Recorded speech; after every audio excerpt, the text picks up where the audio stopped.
Good evening. Welcome to Suffering in Silence with Tia May on Luv Bay Afrobeat Music Talk Radio. We're here every Friday evening at 7 p.m. Eastern. Luv Bay family, we're rising out of the ashes together. Our topic on this evening is Women Walking in Prayer Support Group. We have with us our co-host, Carrie Hardy, and our guest this evening is Leslie Oki, Director of Women Walking in Prayer. Luv Bay, on tonight, I wanted to start by sharing some words that were spoken by Trevor Noah of the Daily Show with Trevor Noah. He spoke on the issue of Kanye West harassing Kim Kardashian, and he said a few words that I just thought were very important. He said words that I thought needed to be shared, and I have been saying and will continue to say that we need men to speak up against the issue of domestic violence, harassment, just the horrible behaviors that are demonstrated towards women. We do need men to speak up, and Trevor Noah did that, and I appreciate the words that he shared. So if you did not see or hear what he shared, I'm sure you can Google it, find it, go on YouTube. But one of the things that he said that really stuck out to me was that if a woman with the status of Kim Kardashian is experiencing this, imagine what the average woman is going through. And of all the things that he said that really stuck out to me, I believe he said a lot of things that were very important, but that right there, I believe, should open the door to continued conversation, and that conversation should lead to some type of change, should lead to some type of help and support for women around the globe who need it.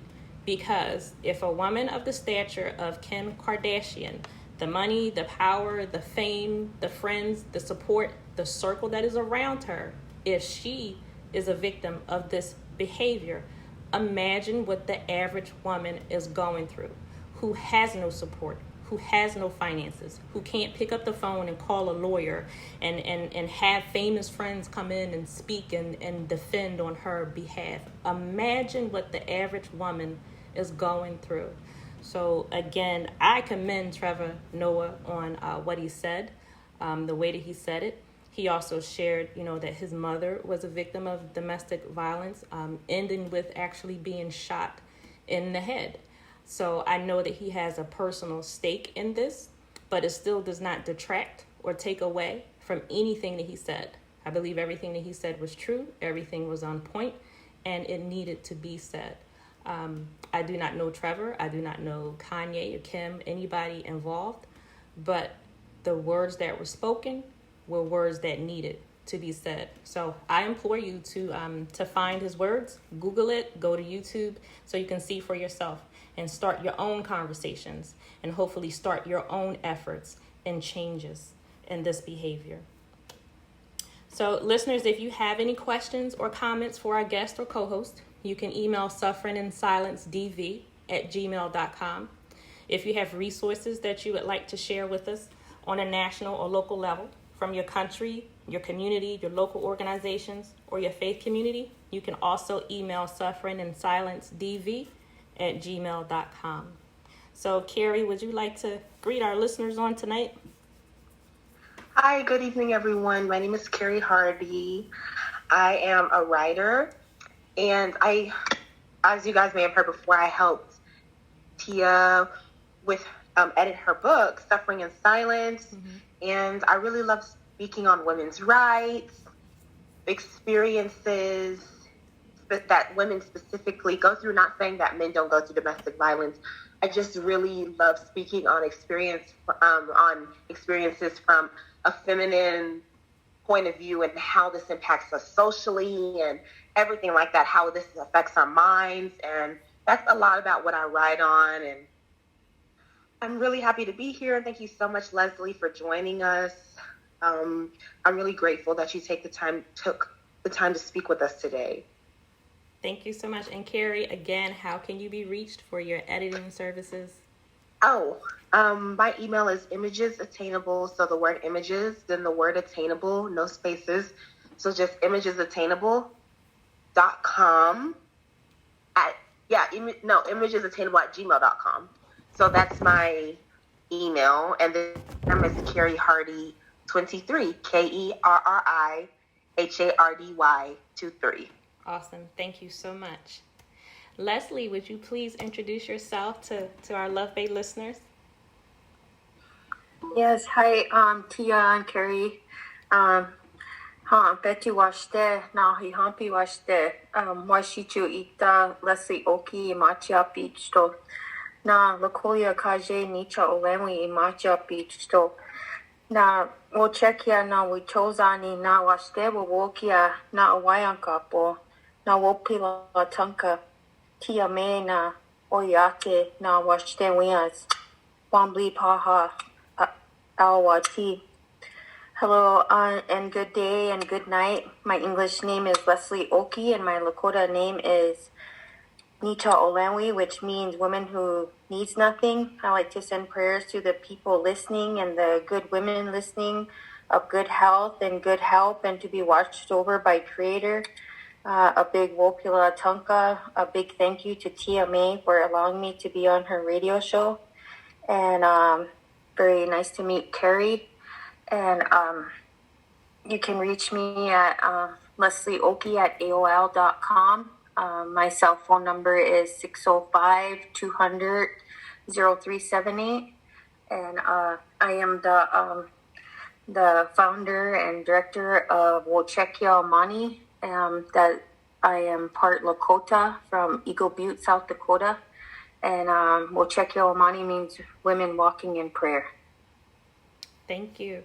And for donations, how can our listeners get donations to your support group for the women?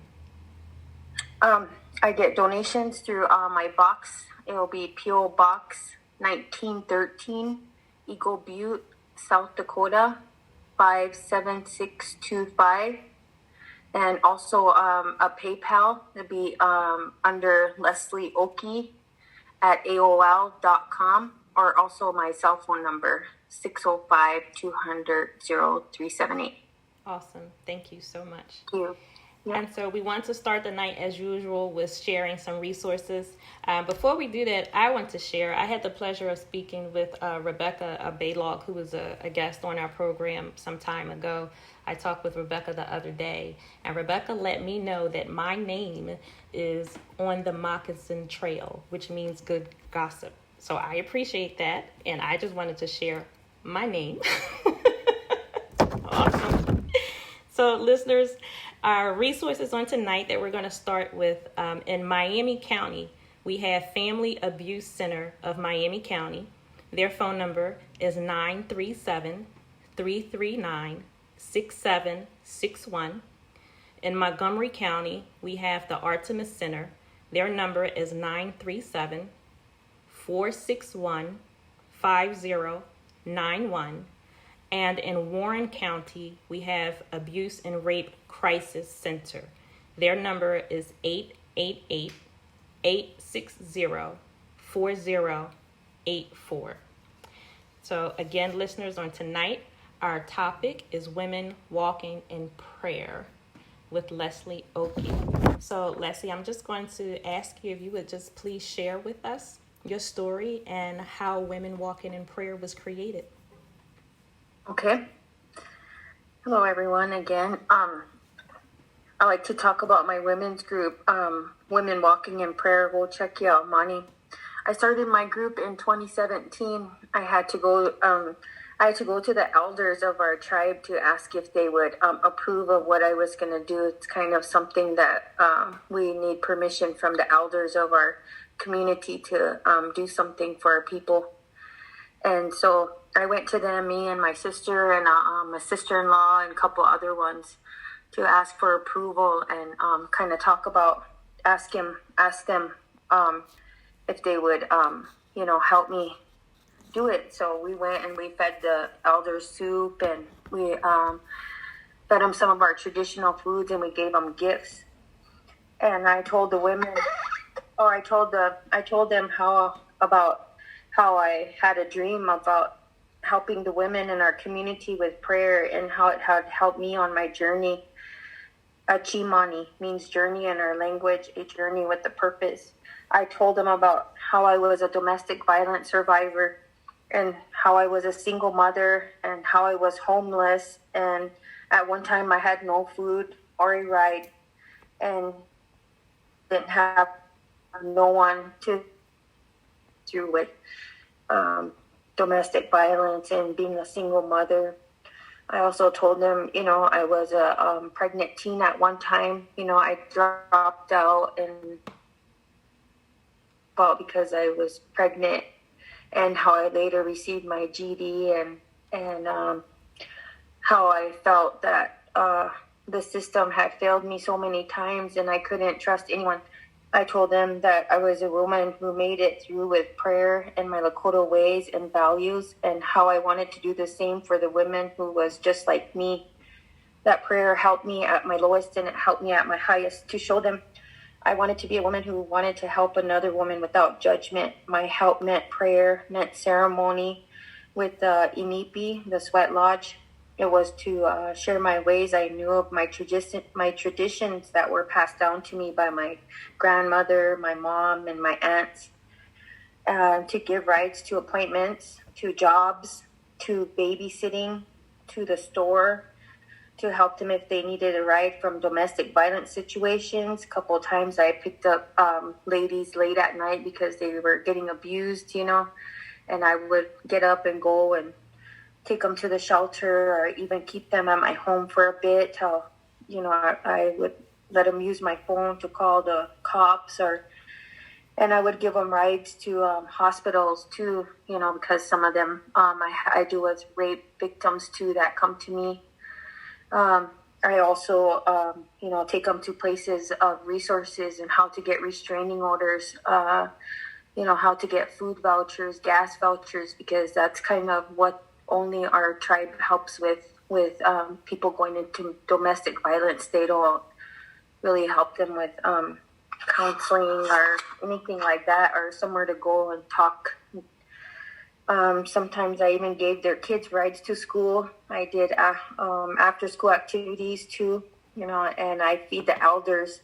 Every time I did something good or helped somebody, I went and I gave food. I give food of my own. I give clothes that are donated or my own, blankets, Pampers, shampoo, body wash, even hair dye, makeup, jewelry, shoes, household items, sometimes even money, gas, anything I was able to help with. And, and in return, I always asked the people who helped, if they would say a prayer for the ones who needed them. And the ones who received the help, I would ask them if they would say a prayer for the one who donated to them for the things they needed.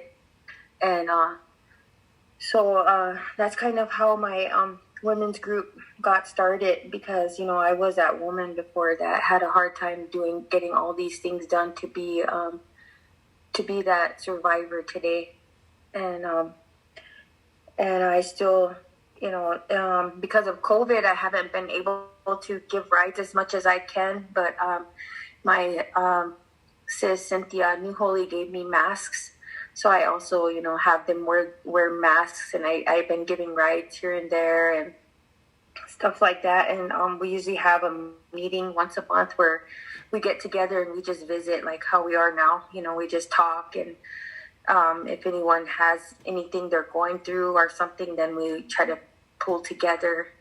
And it's, it's mostly me, but, my sister or my cousins or my friends, they would be the ones to donate or help me out, if they need prayer. And so, yeah, my women group is mostly working through prayer. And I told them, I told the elders what my name was, that I wanted to be women walking in prayer, because I felt like us women, we walk in prayer every day. Mm-hmm. We're worried about relationships, we're worried about food, we're worried about money, we're worried about bills, we're worried, so I know every bit is always a prayer, even though, and a lot of women too, they didn't know about spirituality or prayer, or they never had no type of prayer. They didn't know anything about prayer. So that's another deal that I help with is, making prayers that are just simple for us that they're able to say during their hard times. And even songs in our Lakota ways. It's all through our traditions and, and whatever they believe in, whoever they believe in. I don't condemn them for not being a part of our Lakota ways, and I help about 50 people, on our reservation. I help about 50 people off our reservation on different states. I got women all over that represent my women's group who will go to people that I know, and if they need something and they need help, then they would go and help them for me from my women's group. They would give gifts. We always give a giveaway for saying thank you for the good things that we get. When we come out of situations, I've helped women who were homeless and left their partner and finally got a house, so they came and they made a gift basket for me to give to somebody, because they didn't think they were going to make it out of their situation, and they did. And another part of it is always saying thank you for coming out of your hardships in our Lakota way too, and that's just living. Those are virtues that everybody passes on, just living right and being thankful for the things that you have. And that's and we have our women's group, and we just talk and we cry and we pray, and they come to me and I just listen. I'm no counselor, nothing like that, but just another woman who's been there before. And I just tell them, I'm here to listen, and to tell you how I got through my situations. And I like how you say suffering in silence, because that is how it is for a lot of us women. No one wants to tell that they are suffering, and because there's no help out there. And so that's what I wanted my women's group to be about is, I'm not going to be going blabbing out things that you tell me or anything like that, I don't really, it's not a business that I get money from. It's just, I do it out of my heart, and I do it to help other women because, I know how it felt to be that person. So yeah, that's about, that pretty much sums up what I do, Well, you do a lot, and I thank you for what you do. Everything that you do is absolutely beautiful. And listeners, I want to implore you to please donate to Leslie so she can continue to do what she does on a larger scale, so she can help the women that she is helping currently, and so that she will be able to help more women. So you can donate financially, or you can donate the toiletry items or clothes, any other items mentioned. Mm-hmm. Some people ask me, well, what should I give? Give what you know you would need yourself.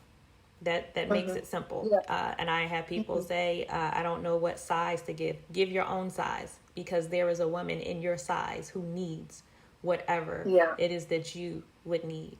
So that makes it easy. So Luv Bay, I implore you to please give your donations so we can continue to help each other. And Leslie, as you were talking, you said you're not a counselor, but you also said you are a woman who's been there before. And I can tell you that means so much, because as you're giving and as you're talking and as you're supporting, you've been there. And so you're giving from a place where you truly do know and understand. It's not from a textbook. It's not from what somebody told you. It's your own experience. So that is a great thing in and of itself, and that you've come through it and to be able to go back and help others. That is a great and a wonderful thing. I want to ask you, can you address some of the issues that women face? Because sometimes when we think of domestic violence, we think of the abuse and we leave it there. We put it in that box. But some cases do involve addiction to drugs or alcoholism. Some cases involve homelessness, joblessness, and single mothers. So can you talk about how those issues do tie into domestic violence? Yeah, I have a lot of women that come to me because they are addicted to alcohol and meth and pills and stuff like that, even family, so kind of hits home in both ways, seeing it out there and then even around me, close to me. But I don't judge them, and I just try to help them, and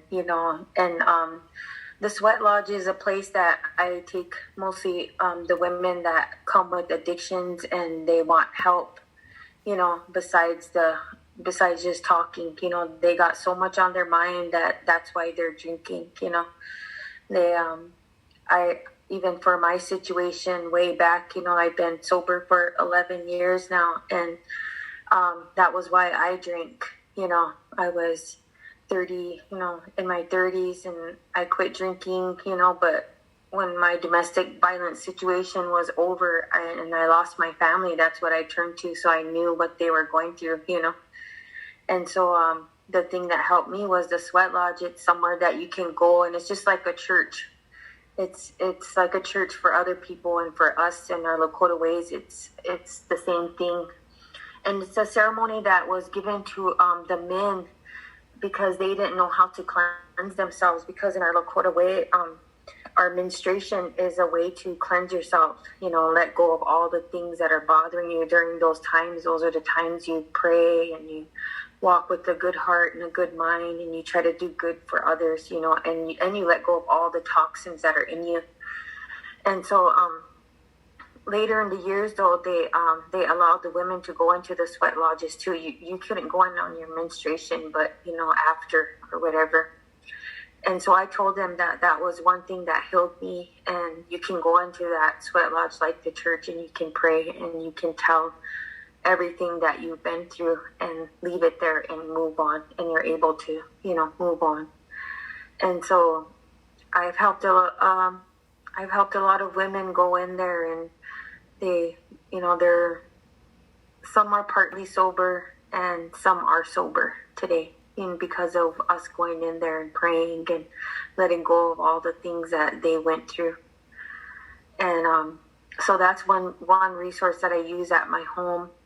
And I, with the homelessness on our reservation, there ain't very much homes around. People are living with families on families. There's like 3 households that have the same family in there. Also with sexual assault, things like that go on because of alcohol addiction and meth addiction, even to the point of murder. People getting murdered, women getting murdered, missing, never being found, Even those things like that, we take into the Sweat Lodge and we pray about, that good things come with those things that happened during those times. So, for me, it's everywhere, addictions, on the reservation, but we don't got much treatment centers. We don't got drug centers, like that. So, and in our Lakota way, that we were supposed to go back to our traditional ways of the Sweat Lodge, of the Sundance. There's all kinds of deals that we had to do before we become a woman or a man, and a lot of our kids never got that chance. Right now, I'm doing a becoming of a woman ceremony this summer, where I'll start helping women before they have their menstruation, and us and some other women and grandmothers will go and teach them about the things you can do to become a woman, and in our way, that's a way that you become stronger woman. You won't fall off, you won't turn to alcohol, because you were kind of prayed into the oyate, or the people. And a lot of our traditions are lost, for us.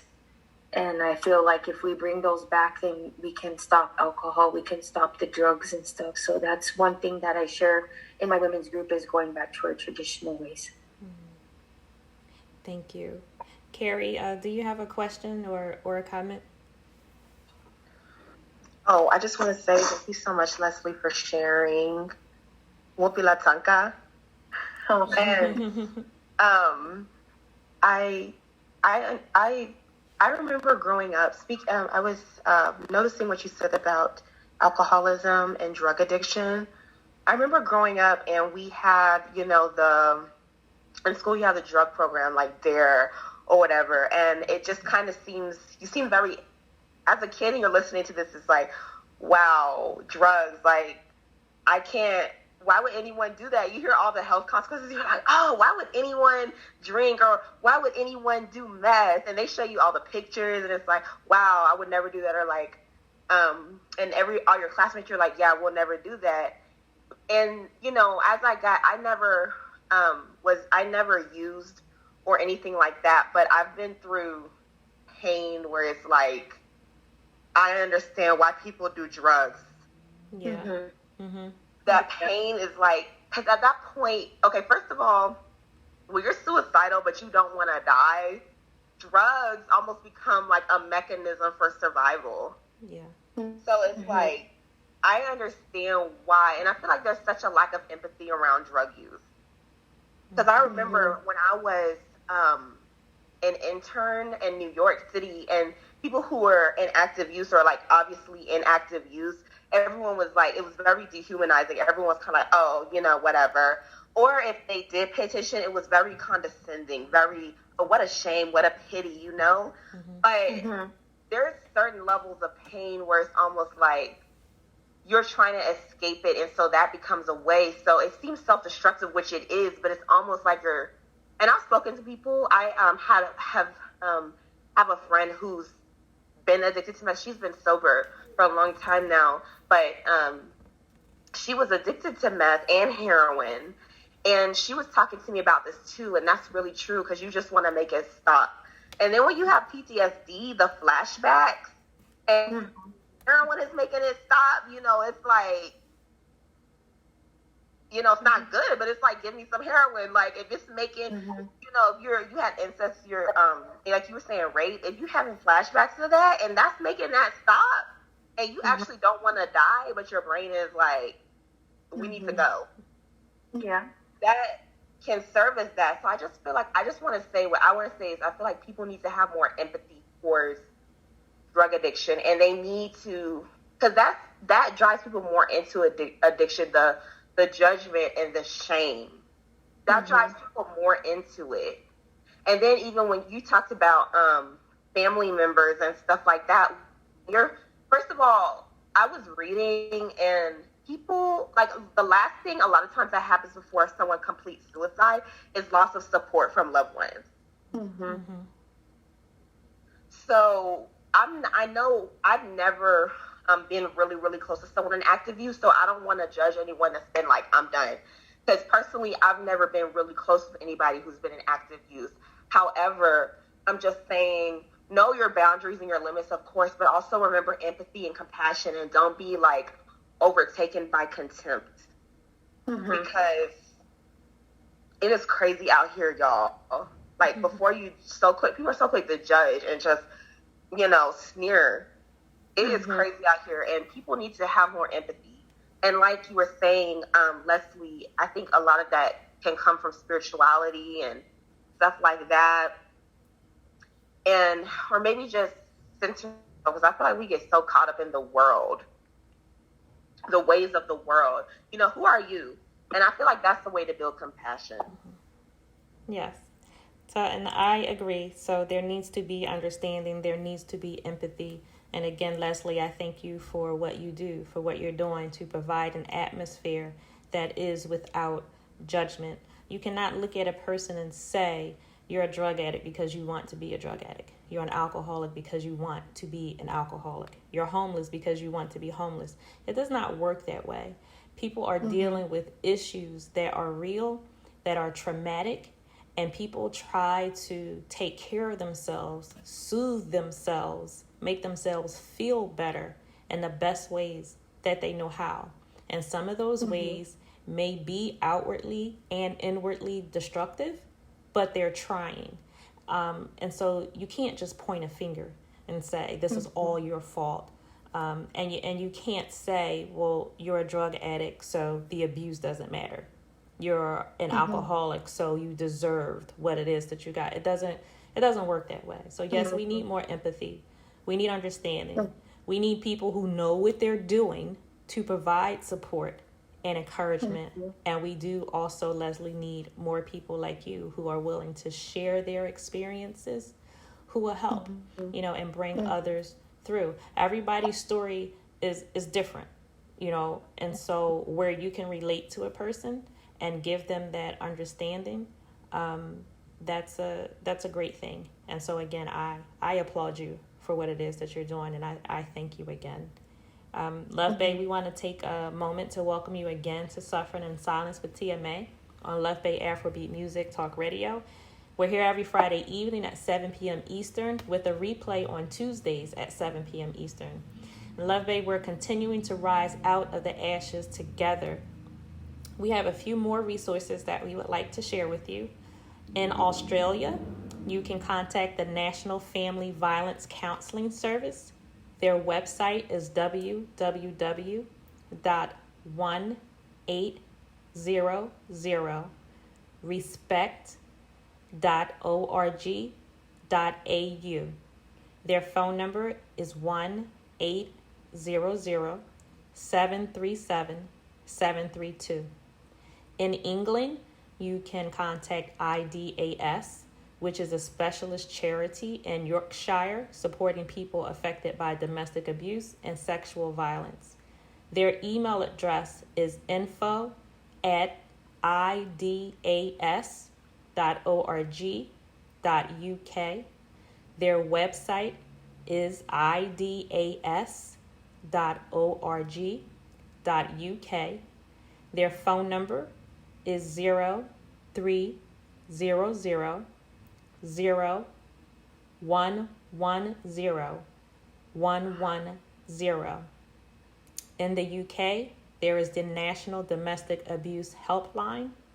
Their website is www.nationaldahelpline.org.uk. Their phone number is 0808 2000247, or you can visit Women's Aid. Their website is www.womensaid, that's WOMENAID.org.uk. And the last we have is Reach Beyond Domestic Violence. Their website is reachma.org. Their phone number is 800-899-4000. So, Leslie, I would like to ask you if you could please talk about the areas that your support group provides assistance in. You mentioned court support, the emergency housing, building support systems, helping women to get out and stay out. And we've talked about providing women with donations. Can you talk more about those areas that you provide assistance in, because they're so needed, and they're also overwhelming. It's overwhelming to be, in a domestic violence situation, and then also trying to find housing, and then also going to court by yourself. So can you talk about that? Yeah. For me here in Eagle Butte, we got a shelter. We got like 2 women shelters here in town, and they provide you with the place to stay, and also help you with resources to go to the court system to get restraining orders, custody of your children, or, court order to get your clothes back or stuff like that, and and because of confidentiality in our shelters, our women, they don't feel comfortable there, and so they come to me, and and so I do the same too. I know how to, I knew how to do it because I had to go through it before, I had to get a restraining order, a permanent restraining order, even, one that I still got on my ex-husband.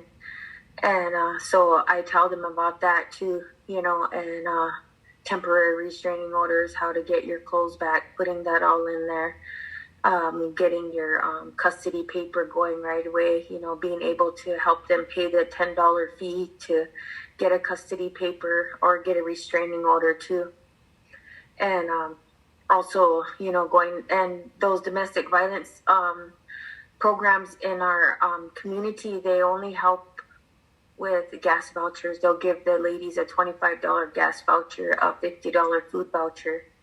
And that's it. And that's one time a month. You can't go back there again, And that goes with all the services in our tribe. You can only use them one time or once a year even, And some of the ladies, they had their own homes. Some had their own homes, but the man was the provider, so they had no way to pay their bills, and that made them go back to them again, And so I take them to places that would, the support services in our town, the Indian Child Welfare in our place, they help pay for bills once a year. You can only get help once a year, so, and it's kind of hard because, you can help them for a while, but there is just no resources for them with getting help like that.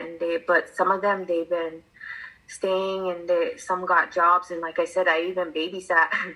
I babysat for them while they went to work because I didn't want them to go back, or they wanted a home. I stood with them at the housing authority for emergency housing. I helped them write a letter that said, hey, this happened to me and that happened to me, and I need a home. I got this many kids, and I'm homeless. My husband kicked me out, or boyfriend, whichever it was. And sometimes even family, family would kick their own family out in the middle of the night with their kids, and I would go save them and take them to the shelter and stand behind them at the housing authority meetings, emergency. I call, and I know a lot of our council reps, representatives of our tribe, and our treasurer for our tribe too. So I would message them and tell them what's going on with this person and that person, in their district. Well, you need to help this person because she's going through, hard times. And lately I've been having men come to me too, who and wanted custody of their kids too, and they were dealing with the mom being addicted and stuff too. So I didn't want to say no because it was only like 2 men that I'm helping now too, so with their kids, and having some sons that have kids, and I'm very thankful for them that they really take care of their kids, but they have hard times too. My one son, he raises his daughters on his own, and he don't know how to cook sometimes. He don't know how to buy groceries, So, and even with the young mothers, right now I have a young mother who just had a baby. So in honor of one of my new grandsons, Trey Mason, we made her a gift, and from my women's group, we got donated a star quilt, so we gave that to her, and we bought her Pampers and new baby things for her, and that helped her to keep her baby because she just wanted to give it up because she didn't have nobody, Mm-hmm. And we made it possible for her, and she thanked us, and she was just happy, she's like, thank you, when I get on my feet. And so she brings the baby to us. She's brought the baby to us too every other day now. Here's baby, and she would tell baby, and she's just cute too. And here, this is your Auntie Leslie. She helped you, like that. And I'm like, oh my gosh, thank you, But, situations like that, and then taking her to get WIC, I'm signing up WIC program. That's a program that helps young mothers or children until they're 4 years old to have milk, fruits, and vegetables, and things like that. But even though our town is just a little small place, it is hard to get rides, and a lot of our women don't have vehicles. And that's one thing that I knew how it felt to not have a vehicle, to ask for rides, to have to pay for rides, getting left with my kids here and there, things like that. So that's one of my main goals too, is to get because I started out with my just a kind of messed up old car that my brother passed on to me, and he passed away. And so I just kind of kept it going, and I was giving people rides, and that's not really messed up, but it was a small car, but I still hauled, a couple women and about 3-4 kids in there, and just I even had a car seat in there, and take it out, put it back in, if I helping them out. And that's one of my goals, is to try to get a van to take women around with their kids too, because they don't have nobody at home either. They don't have no one to watch their kids, and they don't want to go back, so even a ride causes a woman to go back to domestic situations or any kind of situation. So, yes. So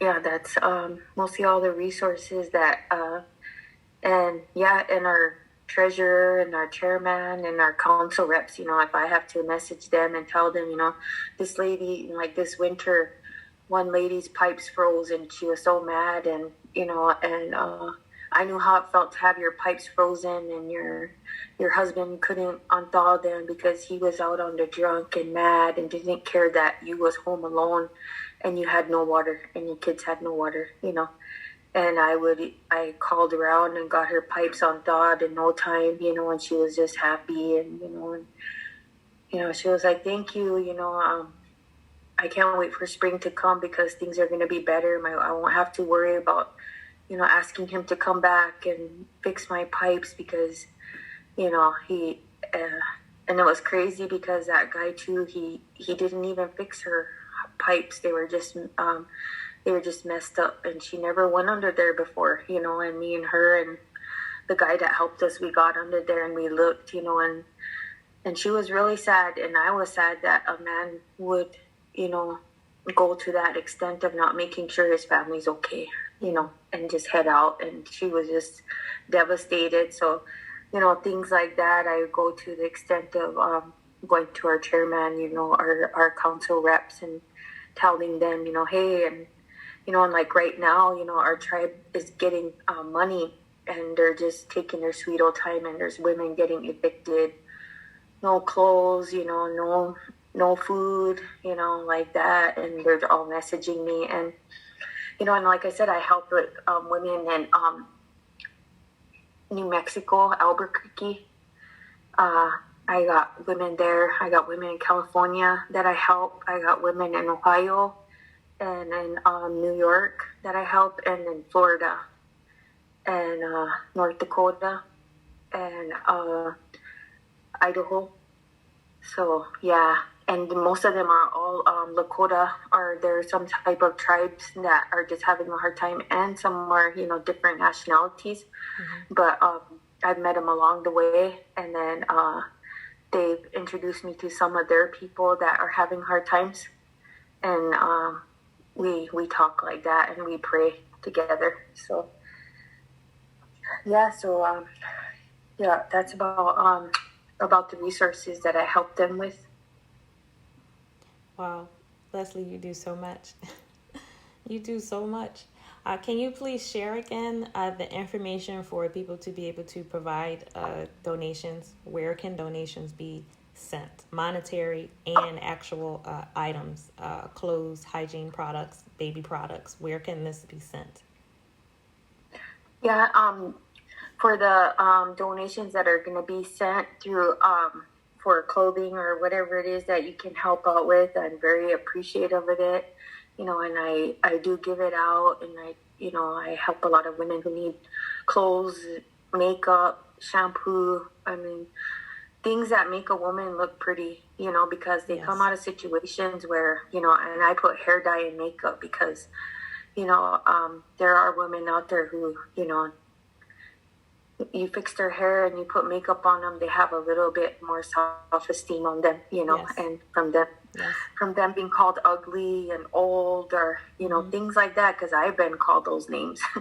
I've been called those names before, so I know how even jewelry makes a woman want to go to work and help. And I've had women donate lots of jewelry to me, and that helped other women feel better about themselves, and they couldn't believe it that somebody would help with just little things like that, shampoo, any kind of thing that would make you want to feel better about yourself. And those would go to Leslie Oki, my PO Box 1913, Eagle Butte, South Dakota. Eagle Butte is EAGLE, Eagle, and then Butte, BUTT, and then South Dakota, 57625. My cell phone number is 605-200-0378 if you have any questions. And also I have a PayPal that I use. I use it for my email. It's leslieoki@aol.com. That's for my PayPal, and also my cell phone I use for my PayPal too. And then also you can email me on that leslieoki at AOL.com if you have any questions or anything like that, or if you don't get through or something. Yeah. And I really thankful to be on here, and to ask for to have more awareness for my women's group, because I got a couple a thrift store in Denver that sends me boxes here and there of what they don't use. And so I get that, and I've been passing it out and stuff like that too, so anything helps, and anything is very much welcomed. Thank you. Again, you do so much. I applaud you, and I thank you from the bottom of my heart. You do so much. And listeners, I ask again to please send in monetary donations, actual physical donations to help Leslie in her efforts. Leslie, I want to ask you, because you have your own personal experience, and because you've made it through, you know what it's like to be on the other side. What would you say to women who are in the beginnings of it or in the middle of it right now? What would you say to them, or what would you want to say to them? Mm-hmm. Yeah, I just want to say, you women were, you're beautiful. I'm beautiful. You're beautiful. You're sacred. I'm sacred. And there's always help out there. Never be afraid to ask for help. Never, no matter what it is, don't be afraid. And always pray about the things that you're going through. You may not think nobody's hearing you or anything like that, but you're being heard. It's whoever, you're being heard by your ancestors, you're being heard by God, you're being heard by Tinkashila, Wankantanka, Creator, and one thing that's helped me get through all these hard times that I've had is prayer and talking about it. And if you can't talk to nobody, prayer is the way you let things out, and it gets you a little bit further. It might not work right away, but it does. Give it some time and things will come. Ask for good people to come to you, and I can say on my journey, I've asked for a lot of good people, and they're in my lives right now, even Tia May and Carrie, right now being here, and being able to say, yeah, I'm a survivor. And it does take a lot of, it takes a lot of, not hard work, but it just takes a lot to ask for help, and to to always say thank you for the things that you have, and good things will come to you, to walk with a good heart and a good mind, when you do things. And Tia made it, I made it, Cynthia made it, Carrie made it. I could go on and on about all the ones that been in your situation, and whatever you're going through, there's always a way to get out. And or, you know, either way, I'd say for the men too, because I know, like, I've met a couple men too that are going through hard times too. And, you know, it's really hard to ask for help, but that's one thing you got to do is ask for help to Creator, you know, and He'll set you on your path to where you're supposed to be. And that's one thing that got me through is prayer, you know, and it helped me to be the person I am today. You know, I don't like to use sober. I like to use healthy. You know, I'm healthy. You know, and and I'm beautiful, and I know I'm sacred. You know, and those things you just gotta tell yourself. You know, you gotta be able to learn how to breathe. You know, Yes. that's one technique too that will get you through anything. Is breathing. You're breathing in. You know, breathe in and let it out. You know, that helps too. And drinking water and taking care of your inner spirit helps you to be a better person too. And it helps you to say, hey, I don't want to get treated like this anymore. You know, I don't need that anymore. You know, I don't want to be mad. I don't want to be sad. You know, I don't want to go back. You know, I don't need these things in my life. You know, and it's one thing to try to. Your mind is very powerful. So, you know, you telling it good things is you know, helps you. So yeah, that's what I would like to say to all the women. You know, and don't ever ask to be strong. Don't say I want to be strong, because I've learned that when you ask to be strong, because as women we're already strong. We have babies, we give life, you know. So, you know, don't ask to be strong, because you are already strong. And when you ask to be strong, you know, you're gonna get tested all kinds of ways that are gonna come at you to make you be stronger. So that's one thing that I've learned too on my journey of being a survivor, is that, you know, you just gotta pray and keep on going. Yes. Carrie, do you have a question or a comment?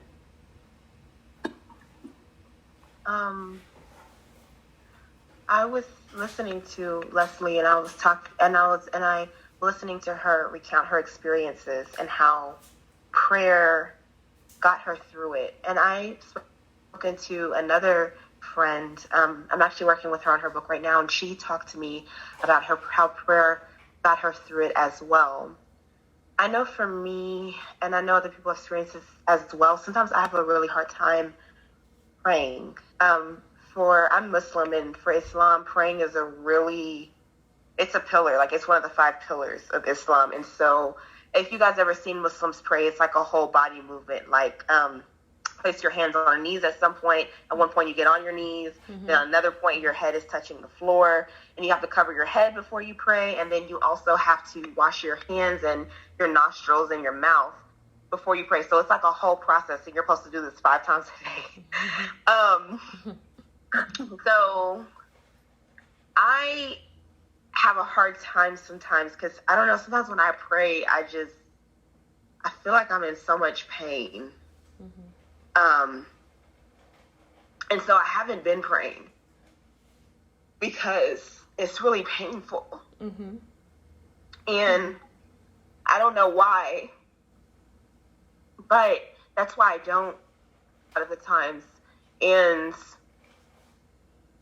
sometimes, though, I try to say small things to God. Like, sometimes I'll just say God, or I'll just say something about my day to God, or I'll just make comments, and that's my way. I used to journal a lot. Like, I have so many journals, but now I barely even journal, because I'm actually present and I'm in reality, and so that's also very painful. So journaling takes a lot of reflection, so then I've stopped doing that as much. But I try to just meditate, and I try to just say small things.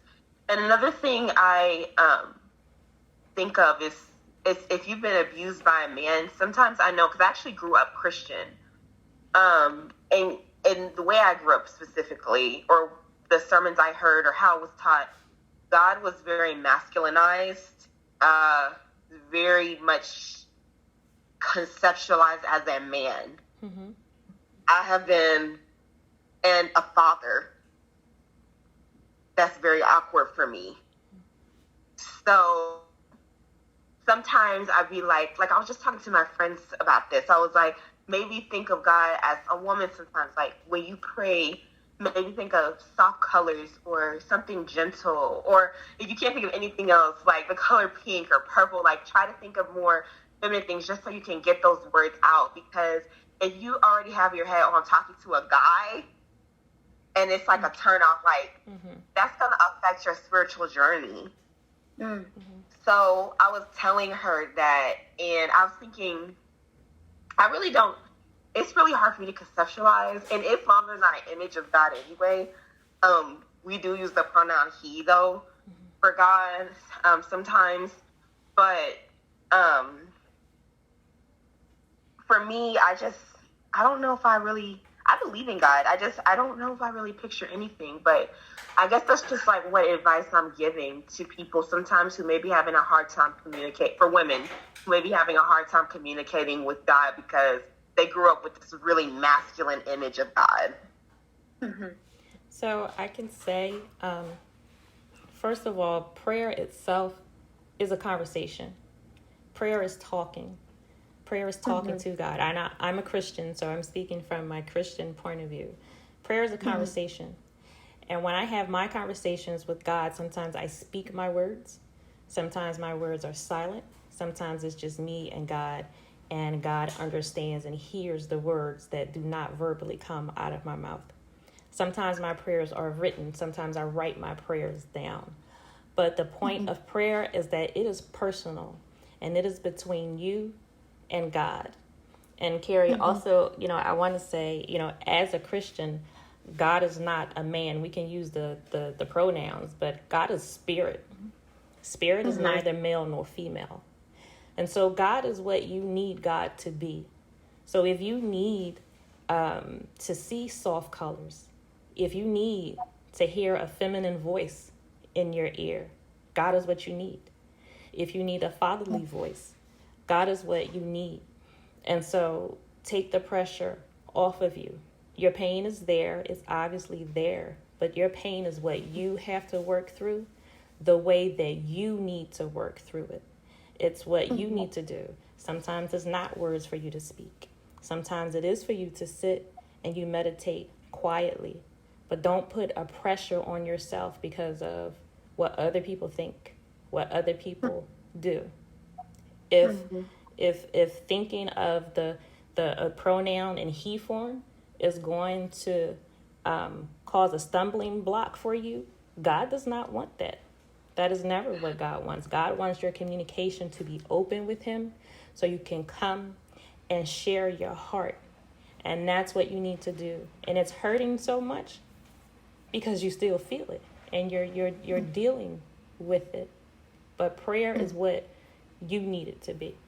So take that pressure off of yourself. Take that pressure off of yourself of envisioning God as a he, because God is not a he. God is a spirit. And that spirit, again, is what you need to get you through in your moments. And it's not about folding your hands and getting on your knees and speaking thous and arts and really long phrases and quoting psalms, chapters. No, sometimes it's, God, I need you. I need you to come fix this.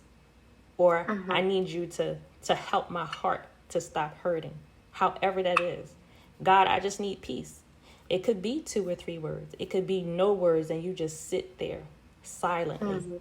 Your prayer is your prayer, and nothing and nobody can dictate that for you or to you. So Carrie, take that pressure off of your shoulders, because God is there listening to you and hearing you and seeing you. And it's just a matter of you communicating in that way that you need to, and that way that is going to help you. And you find out what that is. And it could change. One day I speak my prayers. One day I sit silently. One day I write my prayers. Sometimes all in the same day I'm doing all of those things. Or different days. Different things. It's what I need it to be. So your prayer is what you need it to be. And don't force yourself to pray. There was a time where I did not pray because I did not want to. I was hurting so bad, I just could not do it. I knew how to pray, but I was tired of praying. I went through that. You go through seasons, and you allow yourself that time to get through it. There were times I didn't want to see a Bible. Like, I don't want to see a Bible. I don't want to read a scripture. I don't. Just leave me alone. I had to go through that. That was part of my process. And so this for you right now, Carrie, is part of your process. Don't rush it. Don't force it. Don't force yourself. You just go through. That's it. Yeah, in our traditional ways too of praying is that we're praying to our ancestors. So I'm praying to Creator, who we call Wakantaka, to Gashila, our grandfathers. The ones that passed on before me. And my mom and my grandma. My grandpa. Those guys like that. That's who I pray to too, for our guidance. Guide me, grandma, guide me, mom, like that too. And so it's our ancestors too, not just God or not just, whoever you believe in. It's, if you still got, if your mom's passed away or grandma's passed away, it's going back to your roots to, finding out who you really are, where you come from also helps a person to heal through all the things that you go through, all the hurt, because I'm actually just now learning this, and I wrote a story about my great grandmother. Her name was Esther Lyman Chasing Hawk, and the story is in the 1800s of how my great great grandmother, got married our traditional way. And way back then, it was before the settlers came. The people came and took our lands, or things like that.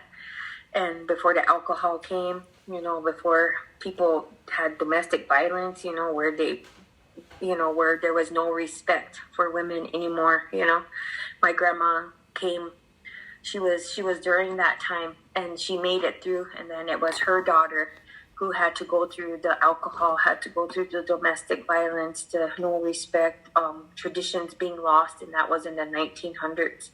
Then it was my mom, who had to deal with the same thing, domestic violence, being abandoned, all these things. And then there's me. And so in order for us to heal too, we have to go back, and during these times that we're healing, we're coming from bad relationships, and we're just crying and we're sad that we're not with them anymore, things ain't gonna be right anymore, how am I gonna get through this? How am I gonna do all that? Those feelings and all this crying that you gotta let out comes from your ancestors, comes from your great great grandmother, and so I'm going back 4 generations of healing from trauma.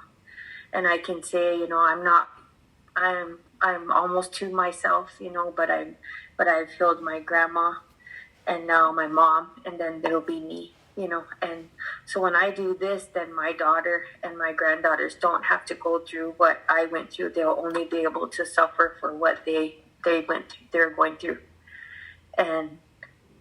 And so, even knowing about those things, about finding out where you come from, how far, and learning kind of about their ways and how they lived is kind of, it'll help you find out who you are, and it'll help you be more stronger to be able to handle stuff too, and praying to your ancestors, praying to whoever it is that passed on to. If you don't want to believe in God or whatever, anything like that, think of your grandma, think of your grandma and tell her, grandma, help me, because she's just waiting on, all our ancestors are up there waiting for us to call their name and say, hey, help me, and in our language, it's Oma Kiayo, and I would say that, Ina means mom. So I'd be like, Ina, Oma Kiayo, help me.